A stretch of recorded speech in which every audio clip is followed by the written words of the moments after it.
শিয়াল ডাকতে দেখা যায় দিনের বেলায়। যদি আমি নির্বাচিত হতে পারি তাহলে এই বন্ধ কলকারখানাগুলোকে আবার চালু করার জন্য সর্বোচ্চ চেষ্টা করবো ইনশাআল্লাহ, এবং নতুন কলকারখানা স্থাপন করে বেকারত্ব সমস্যার সমাধানের জন্য বিশেষ উদ্যোগ গ্রহণ করবো ইনশাআল্লাহ।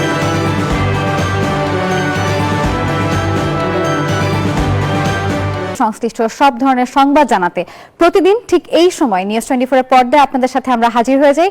আজকের পর্বে আছি আমি নাফিসা হক। প্রতিদিন আমরা একটি করে জেলা এবং তার সকল সংসদীয় আসনের তথ্য এবং সেই সাথে আদ্যপান্ত জানাবো।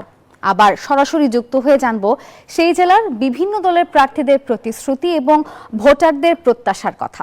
অনুষ্ঠানের আজকের পর্বে আমরা জানবো আসন্ন ত্রয়োদশ জাতীয় সংসদ নির্বাচন উপলক্ষে খুলনা জেলার নির্বাচনের খবর এবং খুলনা জেলার যে আসন থেকে আজকে আমরা যে আসন নিয়ে আসলে কথা বলতে যাচ্ছি সে তাই খুলনার যে প্রতিনিধি রয়েছেন আমাদের সহকর্মী মাকসুদ রহমান, তিনিও আমাদের সঙ্গে এখানে উপস্থিত থাকবেন। আমরা একটু পরিচিত হয়ে নেব মাকসুদের সঙ্গে। মাকসুদ, স্বাগত আপনাকে। দেখতে পাচ্ছি আপনি প্রার্থী এবং জনতা নিয়ে আপনি বসে আছেন। আপনি থাকুন, আমরা কিছুক্ষণ পর আপনার সাথে আবারও যুক্ত হচ্ছি। দর্শক, সহকর্মী মাকসুদ ছিলেন আমাদের সাথে যুক্ত এবং আপনারা এই অনুষ্ঠানটি আসলে যারা দেখেন তারা জানেন যে এই সময়ে আমরা যেহেতু নির্বাচন ঘনিয়ে আসছে, আমরা নির্বাচন নিয়ে কথা বলি এবং প্রতিদিন আমরা বিভিন্ন জেলাতে যাই, জেলার বিভিন্ন আসন কভার করি এবং সেই আসন নিয়ে প্রার্থীরা কি ভাবছেন এবং ভোটাররা কি ভাবছেন সবকিছুর আদ্যপান্ত তুলে ধরার চেষ্টা করি।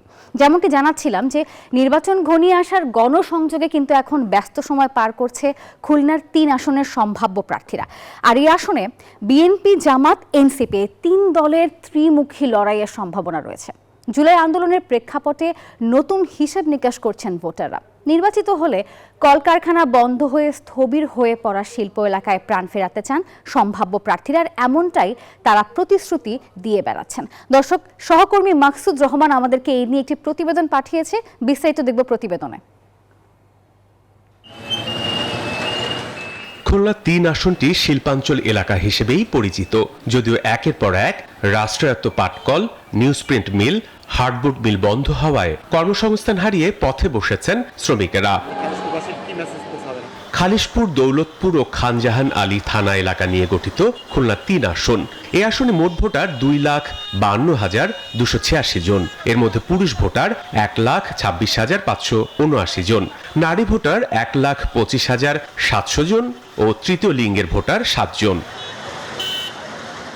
শ্রমিক অধ্যুষিত আসনটিতে ভোটের মাঠে শ্রমিকরাই বড় ফ্যাক্টর। তবে জুলাই আন্দোলনে পরিবর্তিত পরিস্থিতিতে নির্বাচিত হলে বন্ধ মিল কারখানা চালু ও কর্মসংস্থান সৃষ্টির পাশাপাশি মাদক নির্মূলের প্রতিশ্রুতি দিচ্ছেন প্রার্থীরা। বেকার যুবকদেরকে যদি আমরা কর্মসংস্থান বা চাকরি দিতে পারি, আমরা বিশ্বাস অনেকাংশে আমরা এই সমাজটাকে আমরা সুন্দর করতে পারবো। নির্বাচন সামনে রেখে ভোটারদের প্রত্যাশা পূরণের আশ্বাস দিচ্ছেন জামাতের প্রার্থীও। মানুষ যদি আমাদেরকে সেবা করার সুযোগ দেয় তাহলে আমরা বন্ধ কলকারখানাগুলো চালু করার জন্য চেষ্টা করব ইনশাআল্লাহ। শ্রমিকরা বেকার হয়ে পড়েছে, তাদের কর্মসংস্থানের ব্যবস্থা করতে চাই। তবে পিছিয়ে পড়া অবহেলিত এই জনপদে এবার শুধু প্রতিশ্রুতি নয়, বাস্তবায়ন চান ভোটাররা। খুলনা শহরে একটি শিল্পনগরী হয়েছিল, সেই শিল্পনগরী এখন মৃতপ্রায়। সেই শিল্পনগরীকে আবার নতুন করে প্রাণচাঞ্চল যাতে ফিরে আসে সেই ব্যাপারে তিনি উদ্যোগী হবেন। কোন সরকার চাবো, কারে আনবো, কে এই মিল চালাবে, কে শ্রমিকের পেটে ভাত দেবে? বর্তমানে ছেলে মেয়ে নিয়ে অনেক অসহায় আছে। আমরা চাই যারা এই জনপ্রতিনিধি হয়ে এখানে দায়িত্ব নেবেন তারা যেন শিল্পনগরীকে আবার প্রাণবন্ত করে গড়ে তোলেন। জুলাই আন্দোলনের প্রেক্ষাপটে আগামী ত্রয়োদশ নির্বাচনে যোগ্য ব্যক্তিরা জনপ্রতিনিধি হোক, এমনটাই প্রত্যাশা ভোটারদের। Desk report, news 24। দর্শক, খুলনা নিয়ে পাঠানো প্রতিবেদনটি আমরা দেখছিলাম এবং এখানে কিন্তু বেশ কিছু বিষয় আসলে ইতিমধ্যে তুলে ধরেছেন আমাদের প্রতিনিধি। এবারে সময় হলো সেখানকার যে প্রার্থীরা রয়েছেন তাদের সাথে সরাসরি কথা বলার, কি বলছেন তারা, কি প্রতিশ্রুতি তারা দিচ্ছেন এবং এর বিপরীতে ভোটাররা আসলে কতটাই তাদের প্রতিশ্রুতিতে খুশি হচ্ছেন বিস্তারিত জানবো। শুরুতেই পরিচয় করে দিয়েছিলাম আমাদের সহকর্মী মাকসুদের সাথে, যুক্ত হব মাকসুদকে নিয়ে এবারে আবার। মাকসুদ, জানাবেন আজকের পর্বে আপনার সাথে খুলনা 3 আসন থেকে কোন কোন প্রার্থী উপস্থিত রয়েছে আর নির্বাচন একেবারেই দোরগোড়ায়, এখনকার তাদের কি চিন্তা ভাবনা রয়েছে, কি বলছেন তারা?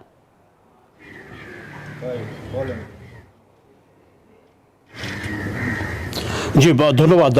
আমরা নির্বাচনের পথে অনুষ্ঠানে আজ এসেছি খুলনা ৩ আসনে। এটি কিন্তু একটি ঐতিহ্যবাহী আসন এবং এটা ছিল আসলে শিল্প নগরীর যে প্রাণকেন্দ্র, এই জায়গাটা হচ্ছে তাই। কিন্তু দীর্ঘদিনের নানা সরকারের নানামুখী পদক্ষেপের কারণে আজ কিন্তু এই শিল্পনগরী হচ্ছে মৃতপ্রায়। এখানে কর্মসংস্থান হারিয়ে অসংখ্য মানুষ কিন্তু বেকারত্বে ভুগছে। আমরা আজ দুজন প্রার্থীর সাথে কথা বলবো। প্রথমে কথা বলতে চাই যিনি কিনা জামায়াতের মহানগর আমির অধ্যাপক মাহফুজুর রহমানের সাথে। জানতে চাই মাহফুজ ভাই, নির্বাচিত হলে আপনি এই অঞ্চলের জন্য কোন কোন দিকটাকে মাথায় নিয়ে কাজ করবেন, কি কি উন্নয়নের জন্য কাজ করবেন?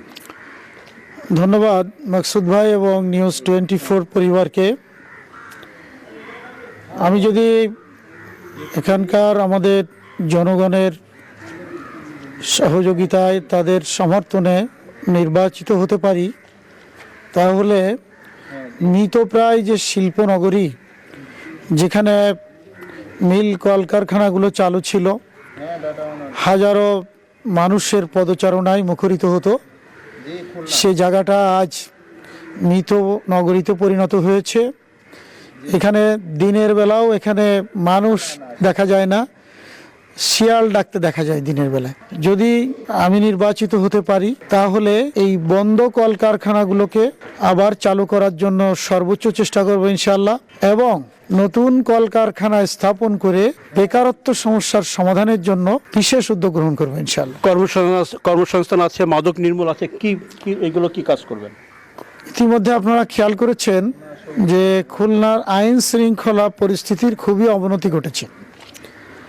আমরা আগামী দিনে নির্বাচিত হলে খুলনাকে একটি শান্তিপূর্ণ নগরীতে পরিণত করতে চাই। এখানকার যারা সন্ত্রাসী কার্যক্রম করে, সেই সন্ত্রাসী কার্যক্রমগুলোকে সমূলে উৎপাটন করতে চাই। মাদক একটি বড় সমস্যা, যার কারণে আমাদের যুব সমাজ থেকে শুরু করে এই সমাজ আজ ধ্বংসের দ্বার প্রান্তে পৌঁছে গিয়েছে। এই মাদককে আমরা সমূলে নির্মূল করতে চাই।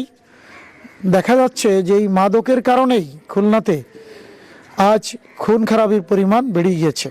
সুতরাং এ ব্যাপারে জিরো টলারেন্স যে নীতি, সেটাই আমরা অবলম্বন করতে চাই। জুলাই প্রেক্ষাপটে ভোটারদের মধ্যে কোনো পরিবর্তন দেখতে পাচ্ছেন?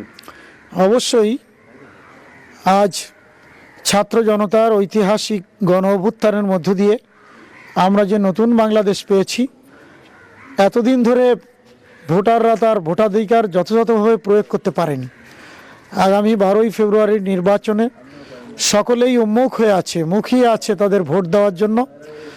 তাদের ভিতরে অনেক উৎসাহ উদ্দীপনা ভোটারদের মধ্যে লক্ষ্য করা যাচ্ছে। আমরা চাই যদি লেভেল প্লেয়িং ফিল্ড থাকে, সুন্দর পরিবেশ থাকে, তো ভোটাররা উৎসাহ উদ্দীপনার মধ্য দিয়েই আগামী 12ই ফেব্রুয়ারি তাদের ভোটাধিকার প্রয়োগ জন্য ইনশাআল্লাহ তারা ভোট কেন্দ্রে উপস্থিত হবে। যে এতক্ষণ কথা বলছিলেন জামাতের প্রার্থী অধ্যাপক মাহফুজুর রহমান। আমাদের সাথে এনসিপির প্রার্থী উপস্থিত আছেন SM আরিফুর রহমান মিঠু। জানতে চাই, আপনি নির্বাচনে দীর্ঘদিন ধরে প্রস্তুতি নিয়েছেন, কেমন বুঝছেন, ভোটারদের সাড়া কেমন আছেন এবং নির্বাচিত হলে আপনি কি করবেন এই এলাকার উন্নয়নের জন্য? বলেন। বিসমিল্লাহির রহমানির রহিম। আমার বক্তব্য শুরুতে আমি ধন্যবাদ জানাই নিউজ 24-এর কলাকৌশলীদেরকে এবং যারা দেখছেন এই অনুষ্ঠানটি, তাদের সকলকে আসসালামু আলাইকুম রহমতুল্লাহ বারকাতুহু। আমরা আসলে এই অঞ্চল আমাদের দীর্ঘদিনের বঞ্চিত এবং অনেকগুলো সমস্যা একসঙ্গে সৃষ্টি হয়েছে আমাদের এই মৃতপুরী এই খুলনা 3 আসনটিকে। তো এই অঞ্চলটির সমস্যাগুলো সমাধানের জন্যই কিন্তু আমাদের রাজনীতি করা, এবারে নির্বাচনে অংশগ্রহণ করাই। তো ইনশাল্লাহ আমি বিশ্বাস করি যে এইবার খুলনার 3 আসনের জনগণ সঠিকভাবেই তারা তাদের ভোটটা প্রয়োগ করবে এবং তাদের সঠিক প্রার্থীকে বেছে নেবে। যে শ্রমিকদের মধ্যে হতাশা দেখেছি, কর্মসংস্থান অভাব আছে, কোনো পরিকল্পনা আছে আপনার? হ্যাঁ, অবশ্যই হতাশা তো শ্রমিকদের মধ্যে থাকা এটা একদম জরুরি একটা বিষয়, কারণ কখনোই তো কেউ শ্রমিকদের নিয়ে চিন্তা করে নাই। বারবার তারা প্রত্যাখ্যিত, বঞ্চিত হয়েছে সরকারদের দ্বারা, যারা বিগত দিনে রাষ্ট্র পরিচালনা করেছিল। শ্রমিকদের নিয়ে কেউ কখনোই ভাবেনি। সবসময় তাদের একটা অনুন্নত জীবনযাপন, তাদের বাসস্থান, তাদের চিকিৎসা সেবা কোনো কিছুই কিন্তু শ্রমিকরা কখনো পায়নি। অতএব এইবারও তারা অনেকে প্রতারিত হয়েছে, যে টাকাগুলো বন্ধ করে দেওয়া হয়েছে শ্রমিকরা সেই টাকাগুলো সঠিকভাবে পায় নাই, কিন্তু এখনও অনেক শ্রমিক টাকা পায় নাই। সেই দিক থেকে তারা তো প্রতারিত হয়েছে। এর জন্য তাদের মধ্যে আসলে এই রাষ্ট্রের প্রতি, সরকারের রাষ্ট্রের প্রতি একটা অনাস্থা তারা জ্ঞাপন করছেন। আইন শৃঙ্খলা পরিস্থিতির ব্যাপক অবনতি আছে, আপনি নির্বাচিত হলে কি করবেন, কি পরিকল্পনা আছে? হ্যাঁ, আসলে আমাদের এই অঞ্চলে যে কটি সমস্যা তৈরি হয়ে আছে তার মধ্যে আইন শৃঙ্খলা অবনতি সব থেকে বড় একটা প্রতিবন্ধকতা। আপনার মাদক, সন্ত্রাস, খুন, ডাকাতি, ধর্ষণ, সব অন্যায়গুলো একসাথে সংগঠিত হচ্ছে, যা প্রশাসন কিন্তু দেখছে না, মানে প্রশাসন কিন্তু ব্যর্থ। তো আমরা যদি নির্বাচিত হতে পারি ইনশাল্লাহ, আমরা সবার অগ্রাধিকার দিতে হবে যে এই আইন শৃঙ্খলা ব্যবস্থাটাকে উন্নয়ন করতে হবে। আমরা এলাকার সচেতন নাগরিকদেরকে উদ্বুদ্ধ করে প্রশাসনকে সঙ্গে নিয়ে একদম নির্মূলে নিচ থেকে আমরা এই সন্ত্রাসকে বন্ধ করে দেবো ইনশাল্লাহ। জুলাই প্রেক্ষাপটে কোনো পরিবর্তন দেখতে পাচ্ছেন? আসলে আমরা কিন্তু এই জুলাইয়ের সম্মুখ সারির যোদ্ধা ছিলাম, এখনো কিন্তু আমরা প্রতিটা মুহূর্তে সংগ্রাম করছি ফ্যাসিস্ট অন্যায়কারীদের বিরুদ্ধে। আসলে দেখা যাচ্ছে ফ্যাসিজম শুধু আওয়ামী লীগকে ট্যাগ করেই করা হচ্ছে, কিন্তু আসলে ফ্যাসিস্ট কিন্তু শুধু আওয়ামী লীগ না, অনেকেই এই একটা বহু বড় চক্র 71 থেকে এই 2025 পর্যন্ত বাংলাদেশের সাধারণ জনগণের পরে জেকে বসেছে। আমাদের লড়াই কিন্তু এই টোটাল ফ্যাসিস্টদের বিরুদ্ধে। আমি দেখেছি যে রাজপথে আপনি ছিলেন।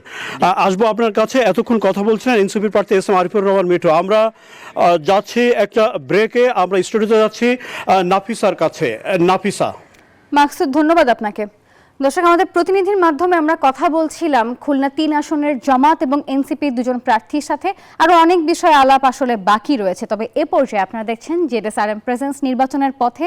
সময় হলো একটি বিরতির, সঙ্গে থাকুন। বিরতির পর আরো একবার স্বাগত জানাচ্ছি। দর্শক, আপনারা দেখছেন জেডএসআরএম নির্বাচনের পথে। আবারও আমরা চলে যাব আমাদের খুলনার 3 আসনের প্রার্থীরা রয়েছেন, তাদের সাথে কথা বলবো আমাদের প্রতিনিধি মাকসুদ রহমানের মাধ্যমে। মাকসুদ, বিরতির আগেও আপনার সঙ্গে যুক্ত ছিলাম। এই পর্বে বিরতির পরে একদম বিস্তারিত জানাবেন তাদের আসলে কি কি চিন্তা ভাবনা রয়েছে এবারের নির্বাচনকে ঘিরে।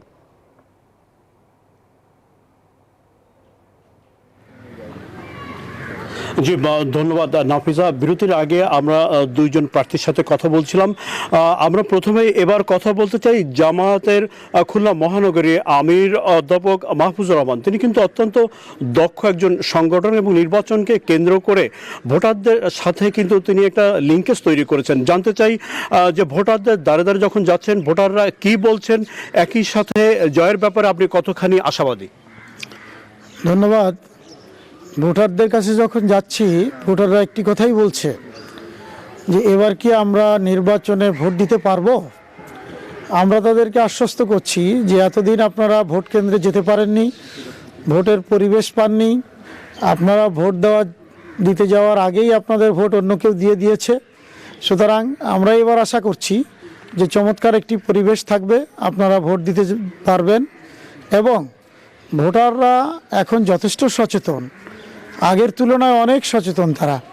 তারা এখন বোঝে যে আসলে কারা ভালো কাজ করছে, কারা খারাপ কাজ করছে, কারা তাদের জন্য উপকারী হবে আগামী দিনে। এই সচেতন ভোটাররা আগামী দিনে অবশ্যই তারা সচেতনতার সাথে তাদের পছন্দের প্রার্থীকে বাছাই করবে এবং তারা সেটা ন্যায় এবং ইনসাফের পক্ষে যারা থাকবে তাদেরকেই বাছাই করবে বলে আমার ধারণা, এবং সেরকম অভিব্যক্তি তারা ব্যক্ত করছে। আর আমি আলহামদুলিল্লাহ ভোটারদের যে উৎসাহ উদ্দীপনা দেখেছি, সত্য ন্যায়ের পক্ষে তাদের যে উৎসাহ উদ্দীপনা আগ্রহ দেখেছি, তাতে আমি শতভাগ আশাবাদী যে ইনশাআল্লাহ আমি তাদের সহযোগিতা নিয়ে, সমর্থন নিয়ে আগামী নির্বাচনে ইনশাআল্লাহ বিজয় অর্জন করব। নির্বাচিত হলে প্রথম কোন কাজটা করবেন এই এলাকার, যেহেতু এখানে নানা রকমের ইস্যু আছে, কলকারখানা বন্ধ, কোন কাজটি শুরুতে আপনি করবেন? আসলে এখানে সমস্যাগুলো অনেক, কোনটা রেখে কোনটা বললি বুঝতে পারছি না।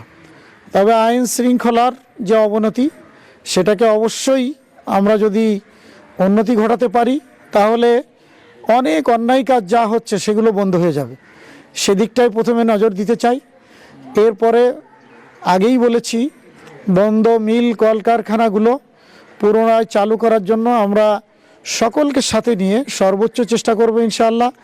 এবং শ্রমিকদের যে ন্যায্য অধিকার সেটা আমরা ফিরিয়ে দিতে চাই, কর্মসংস্থানের ব্যবস্থা করতে চাই, শ্রমিকদের ন্যায্য পাওনা যেটা সেটা আমরা পরিশোধ করতে চাই, মাদককে আমরা না বলতে চাই এবং চিরতরে এই মাদকের অবসান যাতে ঘটে আমরা সেটাই চাই। জি ধন্যবাদ। এতক্ষণ কথা বলছিলেন জামাতের প্রার্থী অধ্যাপক মাহফুজুর রহমান। আমরা যেতে চাই এনসিপির প্রার্থী এস.এম. আরিফুর রহমান মিঠুর কাছে। আপনি ভোটারদেরকে কি আশ্বস্ত করছেন এবং নির্বাচিত হলে সর্বপ্রথম কোন কাজটি আপনি করবেন? জি ক্যামেরায় তাকান। সর্বপ্রথম আমরা একটা ইনসাফের বাংলাদেশ, ইনসাফের রাষ্ট্র কায়েম করতে চাই। আমরা ইনসাফ প্রতিষ্ঠার জন্য লড়াই করছি। আমরা আমাদের বুকে বাংলাদেশের পতাকা লাগিয়ে এই দেশ গড়ার জন্য রাজনীতি শুরু করছি নতুনভাবে। আমরা ইনশাল্লাহ যদি নির্বাচিত হই, আমরা সবার প্রথমেই আমাদের এই অঞ্চলের মানুষের জানমালের নিরাপত্তা, ইজ্জত সম্মানের নিরাপত্তা সবার আগে আমরা দিব। এই অঞ্চলের মানুষের অর্থনৈতিক উন্নয়নের বিষয়টিকে মাথায় রেখে বন্ধ মিল কলকারখানাগুলো চালু করার ব্যবস্থা করব এবং নতুন নতুন ব্যবসা প্রতিষ্ঠান আমরা এখানে তৈরি করব। আমাদের এখানে হাসপাতালের প্রচণ্ড প্রয়োজন, সরকারি হাসপাতাল আমাদের, তারপরে আপনার স্কুলগুলা, সরকারি স্কুলের প্রয়োজন। এই কাজগুলোকে আমরা একই সাথে শুরু করব। যদি আল্লাহ আমাদেরকে ক্ষমতা দেয়, এই অঞ্চল পরিচালকের দায়িত্ব দেয়, আমরা এই কাজগুলোকে একসাথে নিয়েই আমরা আমাদের লক্ষ্যের দিকে এগিয়ে যাব ইনশাআল্লাহ। মিল কারখানা দীর্ঘদিন ধরে বন্ধ আছে, শ্রমিকরা হতাশার মধ্যে আছে। আপনি জুলাই আন্দোলনে সক্রিয় ছিলেন, কি করবেন, মানে কি পরিকল্পনা আছে? সর্বপ্রথম আসলে তো শুধু দৌড়ালে হবে না, কেন আমাদের এই মূল মিল কলকারখানাগুলো বন্ধ হয়ে আছে এই সমস্যাটাকে আগে আমরা চিহ্নিত করব, কেন বন্ধ হয়ে আছে এই সমস্যাটাকে চিহ্নিত করে আমরা এর গোড়ায় যাব। গোড়ায় যে এইখান থেকে অবশ্যই প্রত্যেকটা সমস্যার সমাধান আছে, এটা আমি বিশ্বাস করি। সেই সমস্যাটা চিহ্নিত করে কিভাবে আমাদের এই মিল কলকারখানাগুলো চালু করা যায় সেই ব্যবস্থা আমরা অবশ্যই করব, কারণ এটা তো লাভজনক প্রতিষ্ঠান। এগুলা আমাদের একটা সৌভাগ্য, বাংলাদেশের আমাদের খালিশপুর অঞ্চলের মানুষের যে এতগুলো শিল্প কলকারখানা এগুলো রয়েছে, এগুলো আমরা নতুনভাবে শুরু করে আমরা বিপুল পরিমাণ বৈদেশিক মুদ্রা অর্জন করতে পারি। তো অবশ্যই আমরা এটা সমস্যা চিহ্নিত করে সেই সমস্যার সমাধান বের করে আমরা আমাদের কাজটা শুরু করব এখান থেকে। এবং অবশ্যই কথা দিচ্ছি ইনশাল্লাহ আমরা নির্বাচিত হই না হই, আমরা এই অঞ্চলের মানুষ হিসেবে এইবার এই শ্রমিকদের যে দীর্ঘদিনের চাওয়া বন্ধ মিল কলকারখানাগুলো চালু হওয়ার, সেটার জন্য সর্বাত্মকভাবে আমরা কাজ করব এবং ইনশাল্লাহ মিলগুলো চালু করবই। জি আপনি শুনছিলেন দুজন প্রার্থী কিন্তু একটা কথাই বলছিলেন যে এখানকার যে বন্ধ মিল কারখানা চালু করবেন, পাশাপাশি আইন শৃঙ্খলা পরিস্থিতি উন্নতিতেও তারা কাজ করবেন। তো এই ছিল খুলনা 3 আসন থেকে সর্বশেষ। আমরা ফিরছি স্টুডিওতে নাফিসার কাছে। নাফিসা। মাকসুদ, অসংখ্য ধন্যবাদ আপনাকে, সেই সঙ্গে ধন্যবাদ যে দুজন প্রার্থী আজকের অনুষ্ঠানে আমাদের সঙ্গে উপস্থিত ছিলেন। আবার ধন্যবাদ দর্শক আপনাদেরও, আপনারা এতক্ষণ আমাদের সঙ্গে ছিলেন। আজকের পর্বে আমরা বলেছি খুলনা 3 আসনের কথা এবং খুলনা 3 আসনে যে প্রার্থীরা ছিলেন তাদের কথায় বারবার উঠে এসেছে বেকারত্ব দূরীকরণ এবং সবচেয়ে বেশি প্রাধান্য পেয়েছে যে কলকারখানা বা মিলগুলো ইতোমধ্যে বন্ধ হয়ে গেছে সেগুলোকে আবার পুনরায় চালু করার দাবি তারা কিন্তু জানিয়েছেন। দর্শক, আজকের এপিসোড এ পর্যন্তই। ভালো থাকুন, সুস্থ থাকুন এবং দেখতে থাকুন জেডএসআরএম নির্বাচনের পথে।